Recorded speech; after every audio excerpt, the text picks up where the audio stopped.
making connections with every medium as they travel. Hello, everyone, and welcome to the Connector Live TV, The Influencers. I'm Sherri Pennington, host of Community Spotlight on WKDU 91.7 FM in Philadelphia, and I am your co host for today's powerful episode. What we're doing here isn't just another talk show, this is alternative media, real conversation with real people who are making a real impact in our communities. If you're watching us right now on cable television, thank you for tuning in. We air every Tuesday at 1 p.m. on Verizon, Fios, Xfinity, Comcast, and other mediums. Please know that each monthly episode airs on television. The full unedited interviews are available on YouTube at the end of the month. That's right, you can get more content, more conversation, more inspiration when you go to YouTube and watch these interviews. I'm asking you to do three simple things that will make a huge difference. One, like the videos, it will tell us what resonates with you. Two, subscribe to the channel. That way you never miss an episode and you're notified when we drop new content. And three, share these stories with your networks, your family, your friends, your colleagues. You see, when you like, subscribe, and share, you're not just supporting our show, you're supporting alternative news network programming. And also, you are helping to amplify the voices of independent people and community leaders who traditional media often overlooks. Every subscription matters, every share extends our reach, every like tells the algorithm that these stories deserve to be seen. So after you watched us today on television, head right on over to YouTube, the Connector Live TV, The Influencers. Like, subscribe, follow, and be part of this movement. And now, our host, a former Philadelphia government professional who understands that real change happens through relationships, not just policies. He's an award winning author whose books, Urban Networking, The Essential Guide for the Urban Professional, and Be Magnificent, Exceed Your Expectations. They're essential reading for anyone serious about building meaningful connections. He's a motivational speaker who has inspired thousands, the founder of the Philadelphia Youth Leadership Council, where he's mentored countless young people toward greatness, and he's the visionary and producer behind this show, whose mission is to showcase the leaders, the change makers, and the relationship builders who are transforming Philadelphia from the inside out. Ladies and gentlemen, please join me in welcoming our host, Philadelphia's Master Connector, Michael Rice. You know, folks, Sherri said something really important just now. She said that every single person watching has the power to be an influencer. And I really want you to let that sink in for a moment. See, when most people hear the word influencer, they think of someone with 1 million followers on Instagram or TikTok. They think about celebrities. They think about people who seem untouchable, unreachable, and unrelatable. But that's not what we're talking about here. As an influencer, is anyone who influences positive change in someone else's life. That's it. That's the definition. The teacher who believes in a student when no one else does, influencer. The neighbor who organizes the block cleanup, influencer. The co-worker who mentors the new hire, influencer. And the parent who shows their child how to treat people with dignity and respect, influencer. You don't need a platform. You need a purpose. You don't need 1 million followers. You need one meaningful connection. And that's what we're going to explore together every single month on the show. Now, I spent over 30 years in the city, Philadelphia, the city of brotherly love and sisterly affection. And I can tell you without hesitation, this city runs on relationships.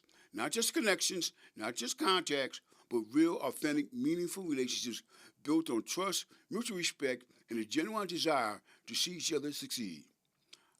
And I've seen it happen over and over. I've watched small introductions turn into major collaborations. I've seen one conversation at a community event lead to a nonprofit partnership that changed hundreds of lives. I've witnessed the power of someone simply saying, let me connect you with someone who can help. That's urban networking. That's authentic connection, and that's what builds stronger communities. And that's exactly what we're going to teach you on this show. Every month, we will bring you leaders who have mastered the art of building relationships that matter. We're going to hear their stories, their struggles, their breakthroughs, the mentors who changed their trajectory, and the practical strategies they use to multiply the impact. But here's what makes this show different. We're not just going to inspire you, we're going to equip you. You're going to walk away from every episode with specific, actionable techniques you can implement immediately. We're going to connect you to resources that you didn't even know existed. We're going to introduce you to organizations doing incredible work in our community. And we're going to build a network right here through this show of people who believe that together we rise. Because that's the truth, isn't it? We're better together. Your success does not diminish mine, and my success does not diminish yours. When we connect, when we collaborate, when we lift each other up, everybody wins. So whether you're an entrepreneur looking to grow your business or a nonprofit leader trying to expand your impact, a young professional just starting out your career, or someone who simply wants to make a difference in your community, this show is for you. And we're so glad that you're here. Welcome back to the Connector Live TV, The Influencers, where we amplify the voices of community change makers who are preserving our past while building our future. I'm Sherri Pennington, and as always, I'm joined by my host, the Connector, Michael Rice. Today, we have someone truly special with us, a woman who has spent 4 decades making sure that our stories, our ancestors, our families are never forgotten. There's something profound about knowing where you come from. It grounds you, it empowers you, and it connects you to something bigger than yourself. Our guest today has dedicated her life to helping people discover those connections, one family tree, one document, one story at a time. It started with a simple homework assignment. Her son Sterling was in the 3rd grade and needed to complete a 3-generation family tree.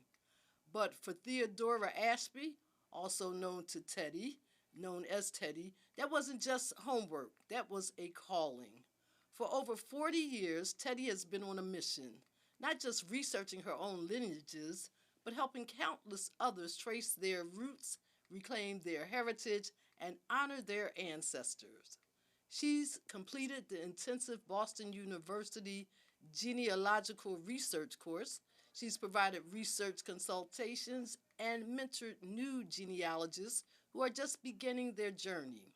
She's presented Genealogy 101 to groups across our community, breaking down barriers and making this work accessible to everyone. She's a member and chair of the Speakers Bureau for the African American Genealogy Group of Philadelphia, where she served on the board and been president twice. She's the editor of Gene News, keeping the community informed and connected. Teddi is a contributor to the Bray School Stories as a descendant of scholars in Williamsburg, Virginia. The Bray School was one of the earliest institutions dedicated to educating enslaved African American children in colonial America, and Teddi's ancestors were part of that legacy. From February 2017 to September 2022, she operated Ashby Genealogical Research Services, helping families retrieve photographs, documents, and records that connect them to their heritage. In a world that moves so fast, we sometimes forget where we've been. Teddi Ashby reminds us that our ancestors' stories matter, that their struggles, their triumphs, and their dreams are woven into the fabric of who we are today. She's a genealogist, educator, historian, community leader, and guardian of our collective memory. Please join me and Michael in welcoming to the Connector Live TV the influences, Theodora Teddi Ashby. Hello, Teddy, and welcome to the Influencers. Now, Teddy, it started with your son Sterling, third grade homework assignment, a simple family tree project, but that moment became a 40-year journey. Take us back to that pivotal moment.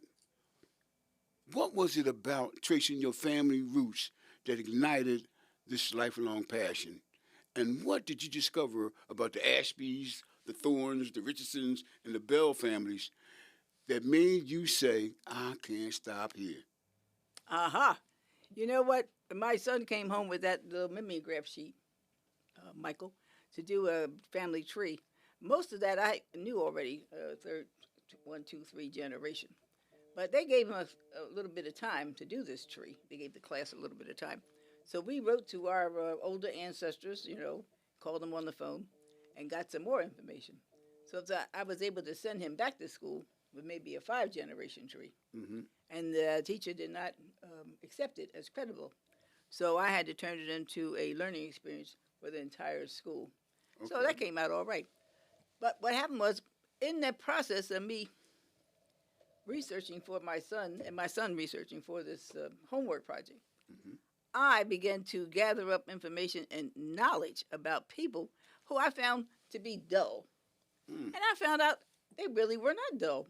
They really had a life before Teddi Ashby knew him. Okay. The other part of that was that makes me, puts me on fire is the fact that just like when I was down at Colonial Williamsburg, when we moved to Bray School, and I was part of a program where I had to stand in the front of the audience and read my ancestors' names. These were children who went to the Bray School. These children were anonymous. They were zero. They had no validity. Nobody cared, whether they be free or enslaved. And when I stood there and read Harry, John, and Mary, I cried. Because now Harry, John, and Mary's name was out in the world. They were no longer anonymous. They have a name. There's a person there. There's a character.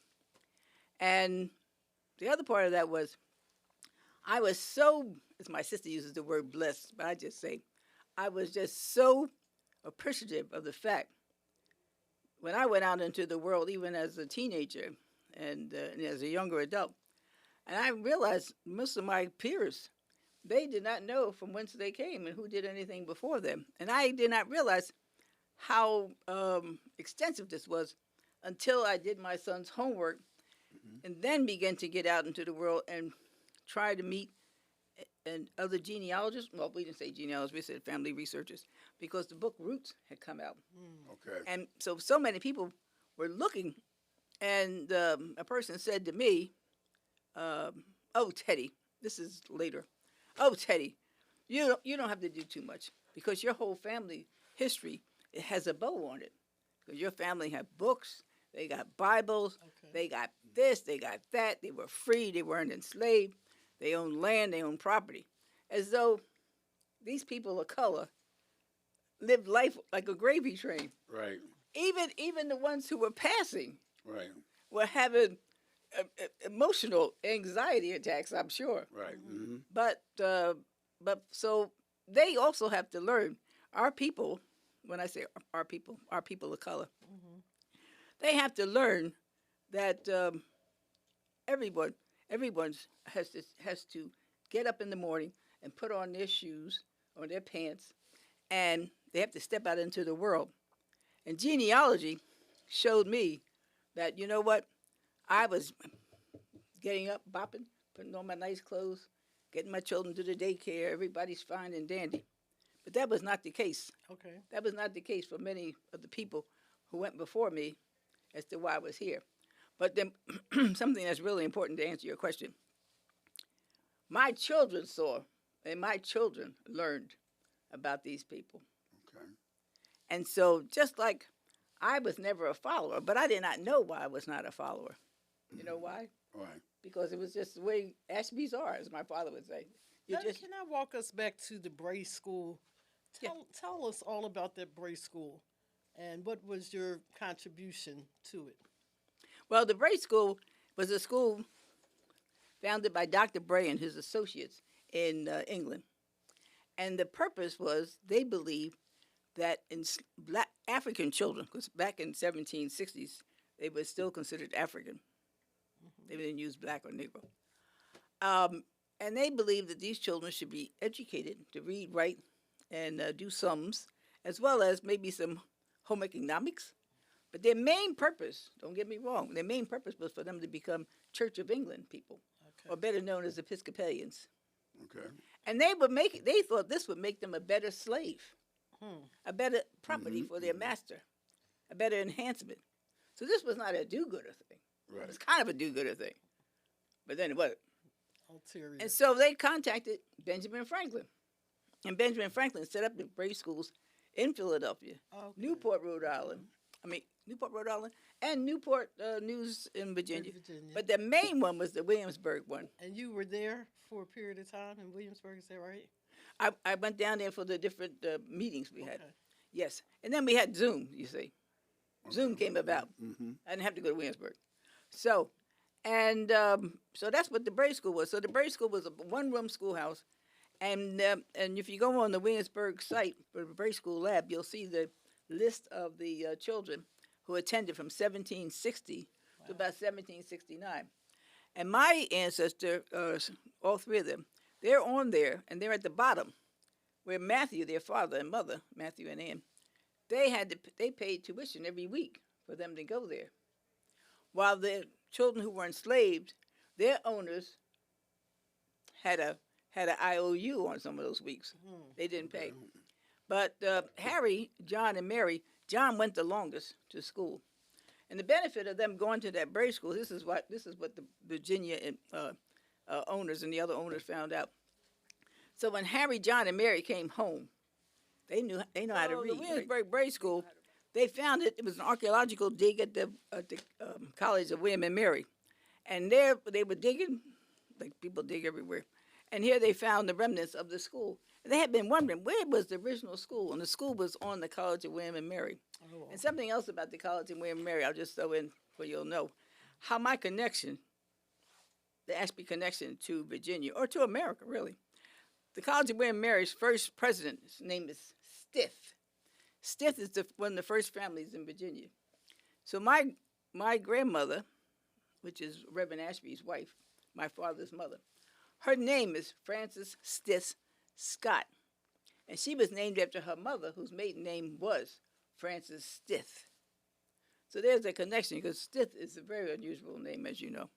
And so I'm researching, that's one of my projects, my brick walls, is the Stith family from the College of William and Mary. Yes. Okay. Now, you've taught genealogy 101, and I guess you've mentored researchers. Yes. So for somebody, for people at home that wondering how to get started in this, can you give me the first 3 steps you need to take in order to start tracking your family tree? Yes. One of the first steps is to start with yourself. You put yourself down, when you're born, when you died. I mean, well, you didn't die. When you cut that out. Cut that out. And where were you born? You know, you put down your location, what you know about yourself. I'm saying. And so you know about, you have your parents. If you don't know one of your parents, is okay. You just put a question mark there. And if you don't know your grandparents, or you know some of your grandparents, you put them in. So there you go. You got your first family tree going. Now, how can I learn more? Right. Oh, we got the internet. So you should Google what genealogical society or club or something is close to you. Right. And if it's not close to you, that's not a problem, because we do our meetings on Zoom. Because I belong to the African American Genealogy Group, and since COVID, we've been on Zoom. And now our membership is from California, Seattle, Washington, Maine, Chicago. But before, it was just in person in Philadelphia, in West Philadelphia, at the Penn Memorial Church. Yes. So it has changed. So now we're 127 members all over the United States. But here's what I want to say. When I really got serious about becoming a family researcher, that's what I did. And I found OGS, and then so I contacted OGS, which was in Washington, D.C., and they gave me African American Genealogy Group, which was started at the African American Museum here in Philadelphia. What's OGS, you saying? That's the African American Historical Society, something or other. Okay. And I found them.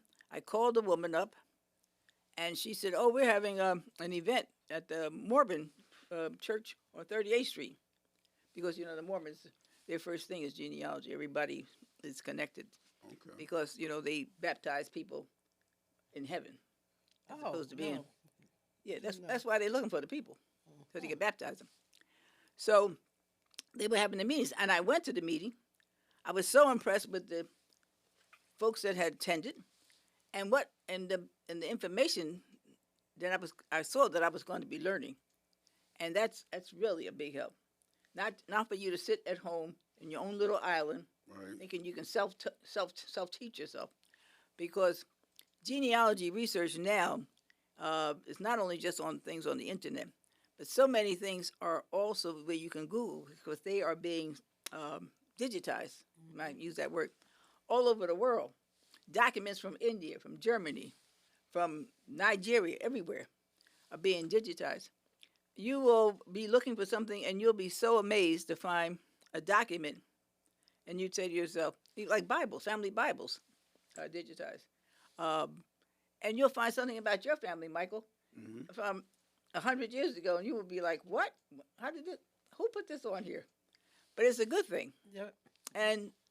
But you can't sit at home and just research on the internet. You also have to go out to archives. Like Philadelphia's archives is here at 4th and Spring Garden, and I run up to Trenton to their archives, and I run up to Harrisburg, but I run up to Trenton mostly because the New Jersey archives has people and stuff for Pennsylvania, New Jersey, and New York.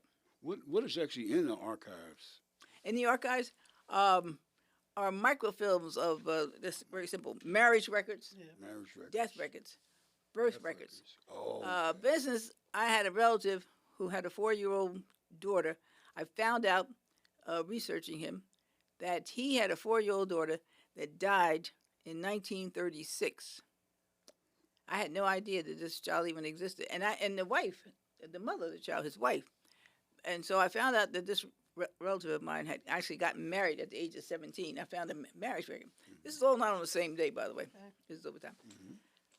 So now I was on a hunt, because I said, this man had lost his daughter, 4 years old, 1936, and he remarried into my family, and he was a wonderful man, and he never, ever went back and said anything about this child he lost.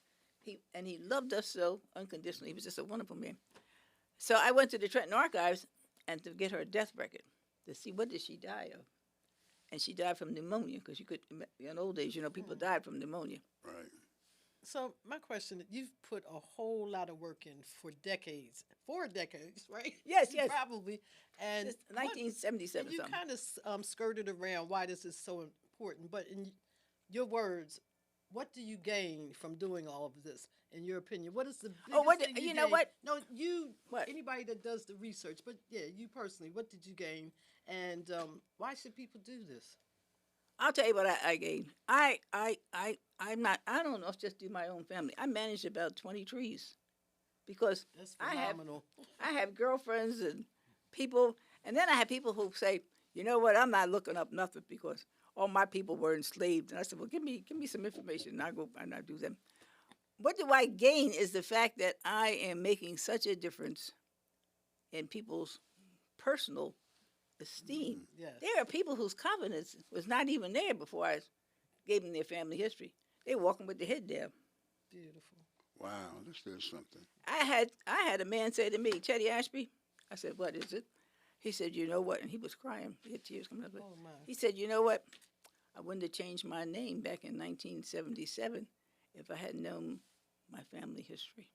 I said, well, I've been telling you people a long time, stop kicking your people to the curb by changing your name to these names, because you're kicking people who really went through it to get here, for you to get here. Mm-hmm.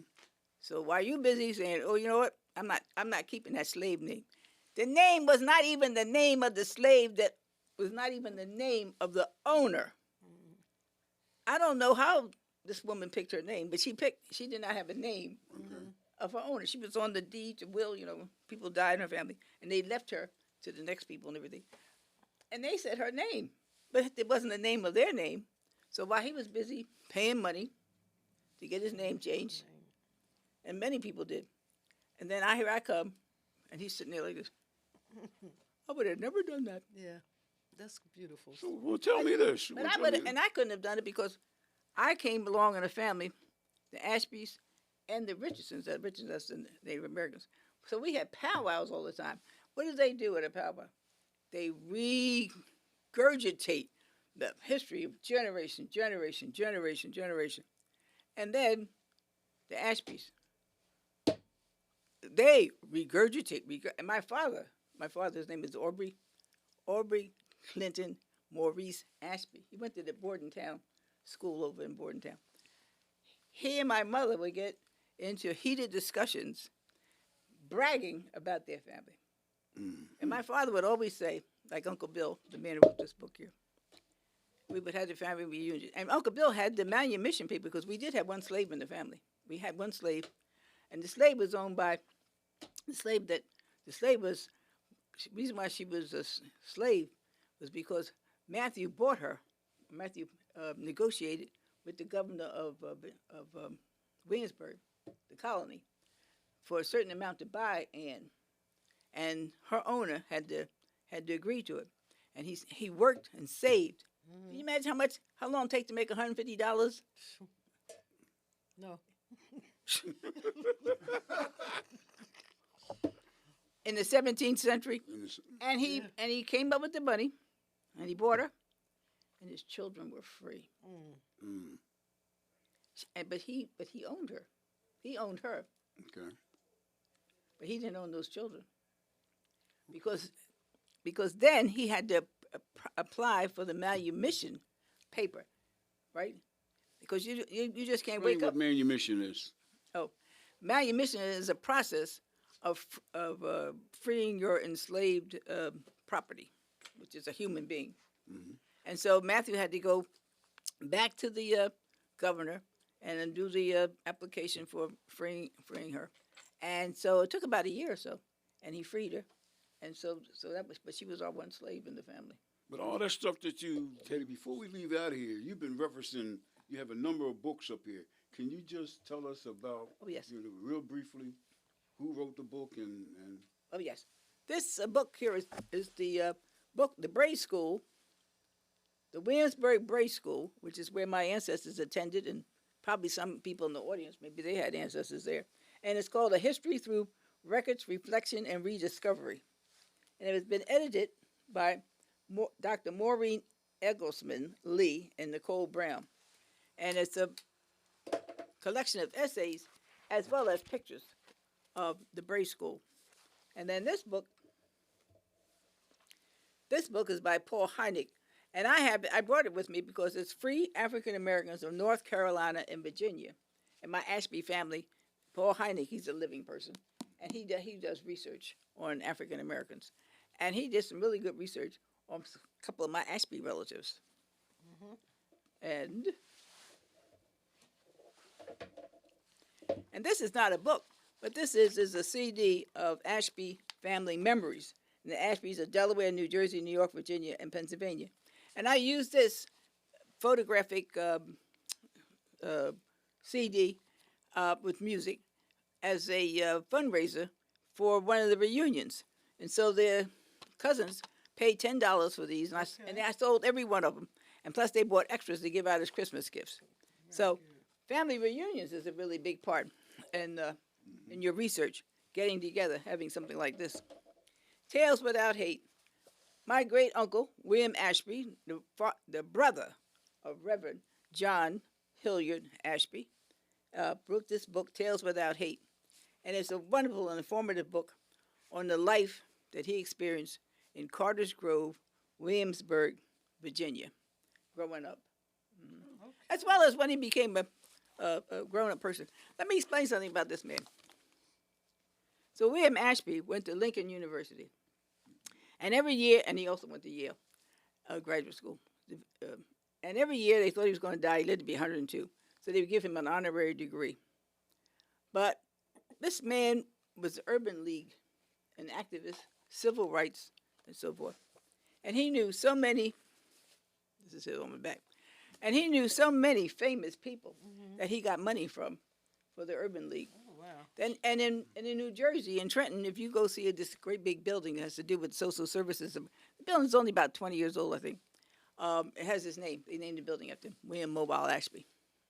So before you leave, can you give us a website or contact information so somebody want to reach out to you? Oh, yes. I can be reached at aagg.org. And there's a space there that says contact us. aagg.org. Okay. Teddi, I want to thank you. I want to thank you for your 40 years of dedication. I want to thank you for keeping our ancestors' stories alive. Thank you for showing us that knowing where you come from isn't just about names and dates. It's about identity, it's about legacy, and it's about power. Yes. You know, I think when I think about what Teddi just shared with us, I'm reminded that genealogy is an act of resistance. For centuries, our ancestors' names were erased, their story silenced, their humanity denied. Yep. And what Teddi and researchers like her are doing is saying no more. They're pulling people out of the margins of history and placing them in the center of their own narratives. They're transforming us from descendants of enslaved into descendants of survivors, builders, scholars, entrepreneurs. Yes. Teddi mentioned that the Brave School, her ancestors were being educated in colonial America when the system was designed to keep them illiterate. That's not just history, that's resilience, that's excellence, that's us. Yes. Yes. So I want to challenge everyone watching, don't wait, start your own journey today. Reach out to the African American Genealogical Group of Philadelphia. We would love to have Attend one of Teddi's classes and ask your elders the questions while you still can. Yeah. Oh. Because every name you recover is an ancestor remembered. Every document you find is a story reclaimed, and every generation you trace is a legacy honored. Yes, thank you so much. Thank you so much. Can I shake your hand? You know, there's an African proverb that says, until the lion tells his story, the tale of the hunt will always glorify the hunter. Well, today, the lions are telling their stories, and we are here to listen. Welcome back to the Connector Live TV, The Influencers. I'm Sherri Pennington, joined as always by Mr. Michael Rice. There's a saying, if you don't know where you've been, you can't know where you're going. Our next guest doesn't just believe that, she's built a life around it. Imagine this. It's 1838. Free black families are making the courageous journey from North Carolina to Pennsylvania, seeking opportunity, safety, and the promise of something better. Among them is William Gregory Harvey, a bootmaker who would become a restaurateur, a real estate investor, and a man who would leave an estate worth $7 to $10 million in today's currency. But here's the thing. Without people like our next guest, that story would be lost. That legacy would be forgotten. Carolyn C. Williams is not just preserving history, she's reconstructing it, piece by piece, document by document, across continents. Carolyn C. Williams is a genealogist, historian, and technology executive whose groundbreaking research spans 4 decades and 4 continents. She's earned her Master of Science in History from the University of Edinburgh in 2023, focusing on antebellum black migration patterns.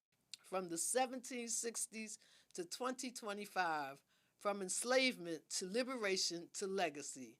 Ladies and gentlemen, please join me and Michael in welcoming to the Connector Live TV, The Influencers, the founding president of the African American Genealogy Group of Philadelphia, historian, genealogist, and guardian of our ancestor stories, Carolyn C. Williams.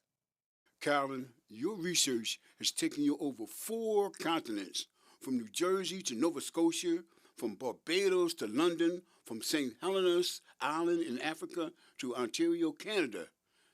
That's an extraordinary journey in pursuit of our ancestors' stories. Tell us what drives you to travel the globe for this research, and what is the most surprising emotional discovery you made in those far-flung locations that changed how you understood your family's history? Well, I'd have to say, as a little girl, my parents were always talking about what the family did, and so did my relatives. And I was a child who played with the cousins because we had lots of them. We lived in a neighborhood where there was family on every street, but and this was in South Jersey. Okay. But I also talked to the older cousins, the great aunts and uncles, and all. And I was fascinated that, most people heard, oh, family came from the South. But no, I was hearing the family came from Rhode Island. Well, my grandfather was born there, Nova Scotia. And then I found out that, no, the Williams weren't from Nova Scotia. Fanny Peters, who married Henry Williams, but Henry was from St. Helena, where Napoleon died. He was a sailor in the 1840s.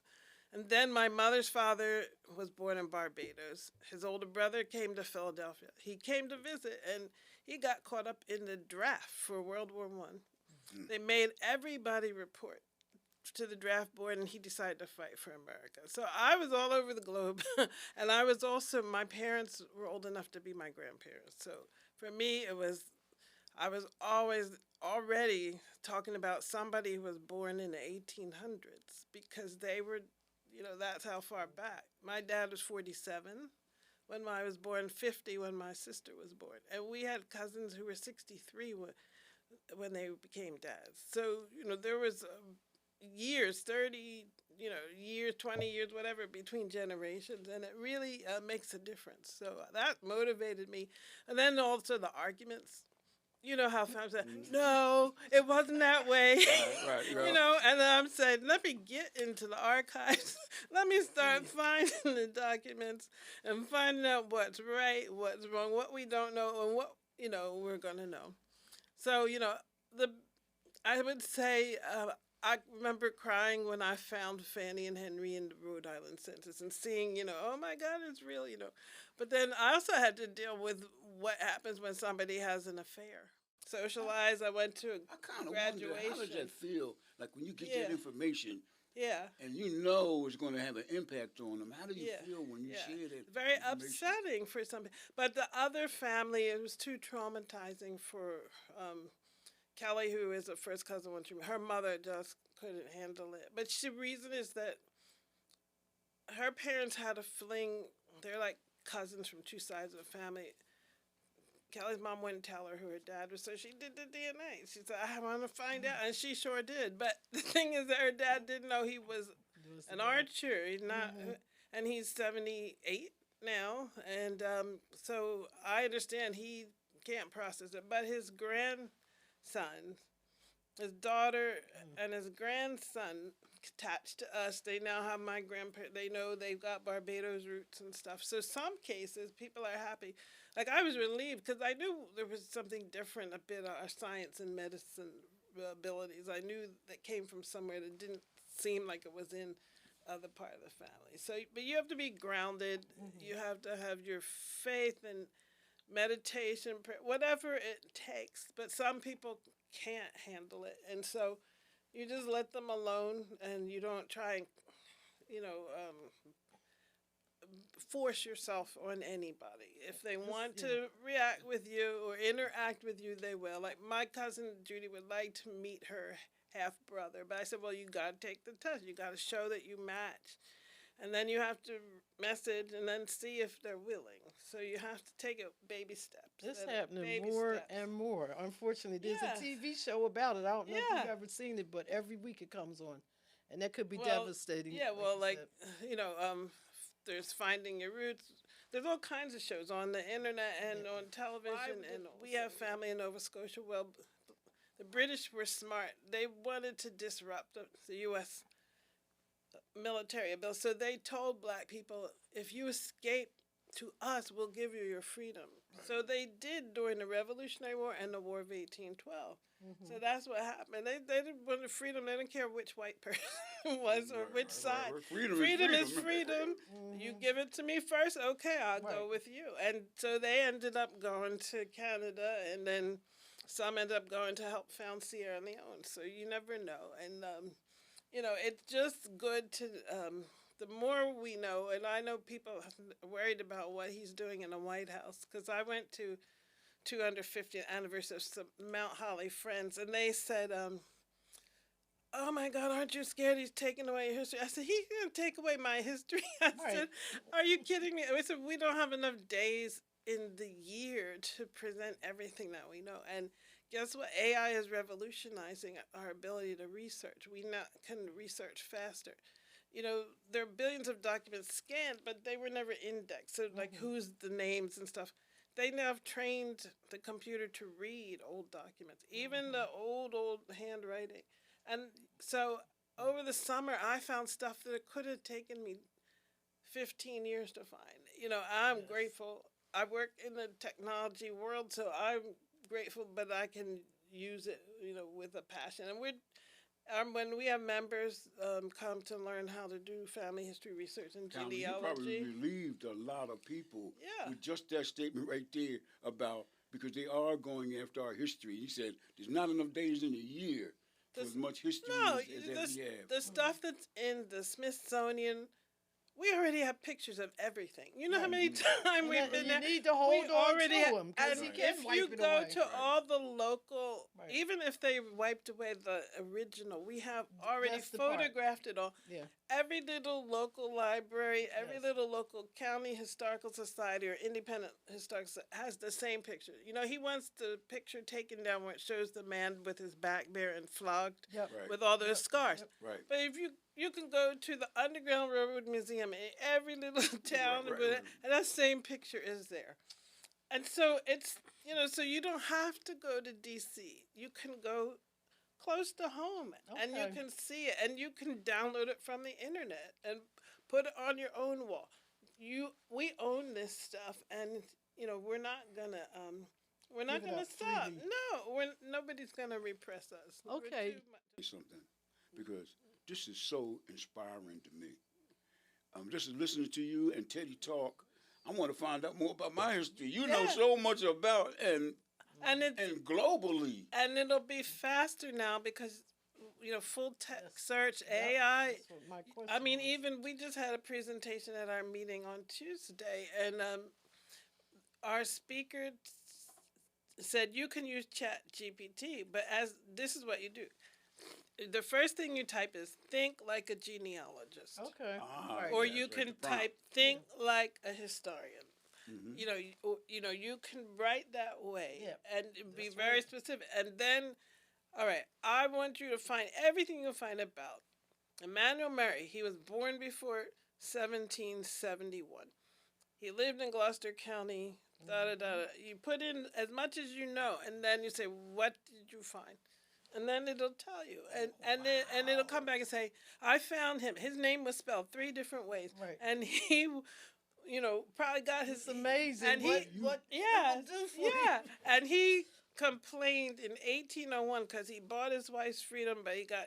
It found stuff. I knew it already, but It confirms it. It confirms it. Just that one piece right there can change people's lives. Yes. People that are watching this going to go right to Chat GPT and start putting the names of their family members. So you are really a change maker. Carolyn, what an incredible conversation from Edinburgh to Philadelphia, from the 1760s to 2026, from molecular biology to genealogy, the embodiment of what I call urban networking, connecting disciplines, connecting continents, and connecting generations. What strikes me most about today's conversation with both Teddi and yourself? Yes. These women aren't just preserving history, they're creating it. Right now, in real time, every document they uncover is an act of defiance against erasure. Every name they recover is an ancestor pulled from obscurity into the light. Every story they tell is a refusal of the lie that we have no history, no legacy, and no wealth. William Gregory Harvey, a bootmaker, built a $10 million empire in 1838. Scholars at the Bray School were learning to read when the law said they shouldn't even be human. Our ancestors weren't just surviving, they were thriving. They were building. They were creating wealth, creating community, and creating legacy. And Carolyn, you're making sure that we know about it. Yes. So here's what I want to take away from today's episode. Your family history is not lost. It's waiting to be found. Your ancestors' stories are not forgotten. They're waiting to be told. Your legacy is not insignificant. It's waiting to be claimed. The African American Genealogy Group of Philadelphia meets regularly. Reach out, get involved, start your journey. Visit Philadelphia's 1838 Black Metropolis website. When Carolyn's story map, and walk into a launch. Yes, later Walk this year. where William Gregory Harvey walked. Stand where he built his empire. Because when you know where you come from, you move differently in the world. You negotiate differently. You dream differently. You show up with the confidence of someone who knows they come from bootmakers who built millions, scholars who defied oppression, survivors who became architects of their own destiny. Teddi and Carolyn have spent a combined 8 decades making sure you have access to that power. The question is, what are you going to do with it? Thank you for joining us today on the Connector Live TV, The Influencers. I'm Michael Rice alongside the legendary Sherri Pennington, reminding you that your story matters, your ancestors' sacrifices matter, and the connections you make today will shape the legacy you leave tomorrow. Thank you. Until next Tuesday at 1 p.m., be magnificent, exceed your expectations, and keep connecting. And remember, urban networking isn't about who you know. It's about who knows your story. So much stuff going on. This is crazy. You know, after listening to Teddi and Carolyn share their incredible work, 40 years, 36 years of dedication to preserving our ancestors' stories, I'm reminded of something profound. Genealogy isn't just about names on a page or dates on a family tree. It's about reclamation. It's about resistance. See, our ancestors were denied the right to read. They were forbidden to write. Their names were erased. Their stories were silenced. Their very humanity was questioned. But here, we are educated, empowered, unstoppable. From illiterate to scholars in just 5 generations. From enslaved to inventors, scientists, Supreme Court justices, astronauts. Teddi showed us the descendants of the Bray School, educated where the law said they shouldn't even be human. Carolyn showed us William Gregory Harvey, a bootmaker who built a $10 million empire in 1838. So I wrote something, a poem, a prayer really, for every ancestor who survived so we could thrive, for every genealogist who makes sure their names are never forgotten, and for every person watching who needs to be reminded, you come from greatness, you are greatness, and your legacy starts now. This is called Legacy is Not What You Inherit, a spoken word revelation. You know, they tried to erase us with whips and chains, stripped our names, our languages, and our essential claims. But blood remembers what the paper forgot. We are the children of those who would not be stopped. I am tracing my history through courtyard dust, through census records and archives rust, following breadcrumbs through time's cruel maze, reconstructing my people through historical haze. My 4 times great-grandmother, I found her name, not as properly listed, but she who overcame. She couldn't read the freedom papers that were signed, but she walked into destiny and left bondage behind. See, they made laws to keep our minds in chains. Said black hands could pick cotton, but never hold pens. That our eyes could scan horizons, but never see pages. That we remain illiterate across the ages. But here I stand, educated, liberated, and free, reading everything they said would never be. My ancestors couldn't spell their own children's names. Now I got a degree, and I'm changing the game. From illiterate to literate in 5 generations, from enslaved to scholars, leading nations.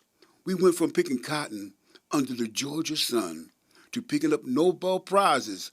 Look what we've done. George Washington Carver took a peanut and made 300 inventions. Mae Jemison took her dreams to space dimensions. Katherine Johnson, her math put men on the moon, and Thurgood Marshall made the Supreme Court change its tune. We are the descendants of the ones who built this land, who raised the White House with their calloused hands, who engineered the railroads, harvested the wheat, who created jazz and blues from their own heartbeat. They wouldn't even teach us to read, so we taught ourselves in secret, by candlelight, by moonlight, by need. Frederick Douglass learned his letters at 7, then wrote his way to freedom, made his voice, a weapon. Harriet Tubman couldn't even read a map, but she could read the stars, led 300 souls to freedom. Her courage broke the bars. Sojourner Truth never wrote a word, but her speeches shook the ground. Ain't I a woman? And justice's heartbeat was found. So when I trace my family tree through historical lens, I'm not just finding names, I'm finding amends. I'm finding the bootmaker who built a $10 million estate, the scholars at Brave Boys School who challenged their fate.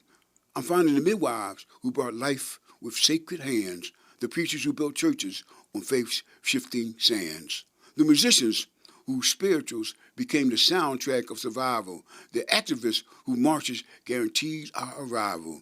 See, genealogy ain't just about the past. It's about understanding how our present was cast.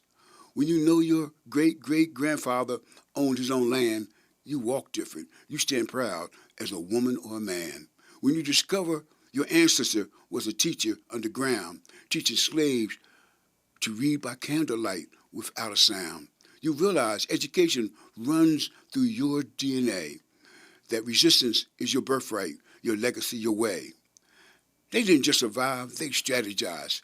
They didn't just endure, they organized. They built businesses when banks said no, no credit for you. They created communities when the law said it was something that you couldn't do.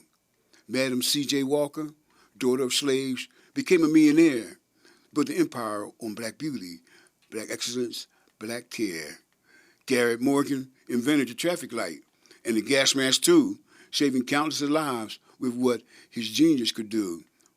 Dr. Charles Drew revolutionized the blood bank system. Dr. Patricia Bath gave sight back with her laser vision. Benjamin Banneker, self-taught astronomer, designed DC's plan. And Lewis Latimer improved Edison's bulb and brought light to every man. And I stand on their shoulders, their sacrifices, their fight. Every ancestor's dream is why I write, why I can vote, why I can own, why I can build my own throne from the seeds they have sown. But here's the truth that hits me deep. Legacy isn't something you inherit. It's something you keep. It's something you build with your own 2 hands. It's how you serve your family and how you strengthen your land. So what are you doing with the freedom they died for? What are you building with the doors they pried open before? Are you mentoring the youth, teaching your worth? Are you investing in your community, nurturing its rebirth? Because you don't have to be famous to make history's page. You make history every time you mentor at any age. You make history when you volunteer at the school. When you teach a child to read. That's legacy's rule. You make history when you start that business in your neighborhood, creating jobs, building wealth, and doing what their ancestors would. You make history when you vote, when you organize, and when you speak, and when you show up for justice every single week. You make history when you preserve your grandmother's stories, when you record your grandfather's testimonies and his glories, when you write down the recipes, the wisdom, the truth, when you pass down the legacy to the next generation's youth. See, they tried to make us forget, but we became the ones who remember, and that's the greatest threat. We document, we archive, we preserve, we proclaim. We make sure every ancestor's sacrifice wasn't in vain. From Bray School scholars to Tuskegee engineers, from the Pullman porters organizing through their fears, from the freedom riders facing death on southern roads, to the scientists, the poets carrying ancestral codes. We are the answer to our ancestors' prayers. We are the dream they dreamed in their nightmares. Every degree earned, every business built, every child taught, every community's guilt. We are repairing what was broken, reclaiming what was lost. We are worthy of the sacrifice, worthy of the cost. So trace your roots, find your people, know your name, because you know where you come from, and you can't be put to shame. Stand tall. You came from kings and queens. You come from survivors who achieved the impossible by any means. You come from builders, healers, warriors, seers. You come from those who conquered 400 years. Now go. Make your mark on history's page. Serve your family, uplift your community, engage. Because legacy isn't what you inherit. Legacy is what you leave. And the revolution, it starts with you, knowing your tree.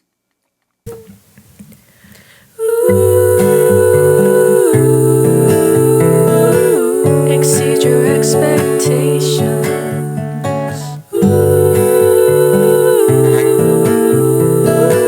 Personal elevation.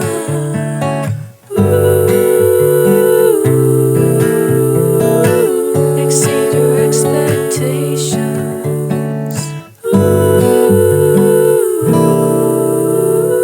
The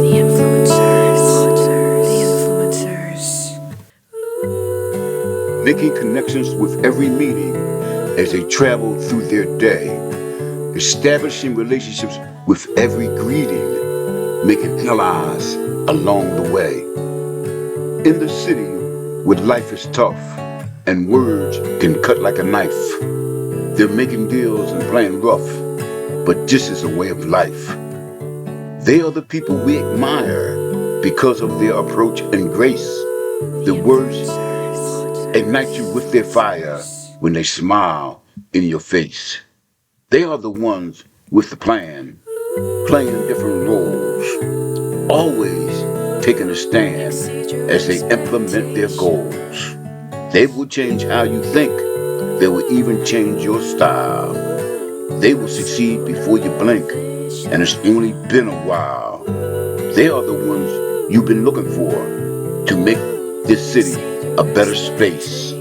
So watch out when they walk through the door. The influencers are in the place.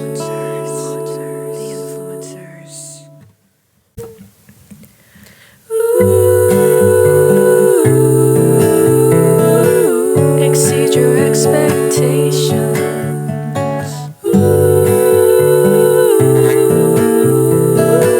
Personal elevation.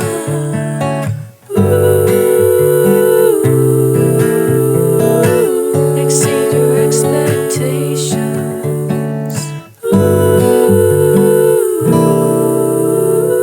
The influencers. Making